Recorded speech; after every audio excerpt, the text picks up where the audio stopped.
পাপ কোথায় যায়?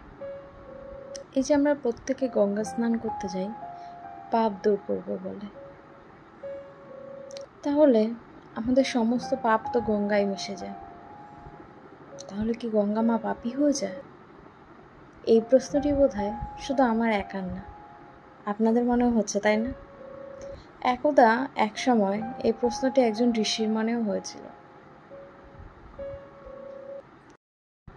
তখন ঋষি তার মনের এই প্রশ্নের উত্তর জানার জন্য দেবতাদের উদ্দেশ্যে তপস্যা শুরু করেন। এক সময় তার সব তপস্যা সফল হয়, দেবতারাও আবির্ভূত হন। তখন তিনি দেবতাকে জিজ্ঞাসা করেন, আচ্ছা, গঙ্গা মা কি তাহলে পাপী হয়ে যায়? তার এই পাপ কোথায় যায়? তখন তিনি বললেন, দেবতা বললেন যে চলুন আমরা দুজনে মিলেই গঙ্গা দেবীকে জিজ্ঞাসা করি, আপনি কি সত্যিই তাহলে পাপী হয়ে যান? আপনার এই পাপ কোথায় যায়? তখন তারা রীতিমতো গেলেন, গঙ্গা দেবীকে জিজ্ঞাসাও করলেন। তখন গঙ্গা দেবী জিজ্ঞাসা করলেন, আমি কোথায় পাপী হলাম? আমি তো আমার সমস্ত পাপ নিয়ে সমুদ্রের কাছে দিয়ে দিই। তখন দেবতা আর ঋষি গিয়ে আবার সাগরের কাছে জিজ্ঞেস করলেন, আচ্ছা সাগরদেব, আপনার কাছে কি গঙ্গা দেবী সমস্ত পাপ নিবেদন করার পর আপনি কি পাপী হয়ে যান?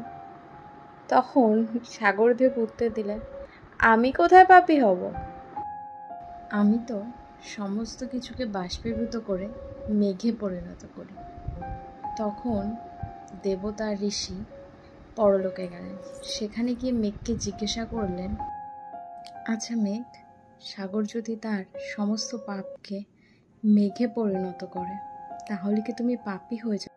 তখন মেঘ উত্তর দিল, কখনোই না। আমি তো সেই সমস্ত কিছুকে জলে পরিণত করি, সেই জলকে পৃথিবীর কাছে সম্বোধন করি, আর সেই জল খাদ্যে পরিণত হয়।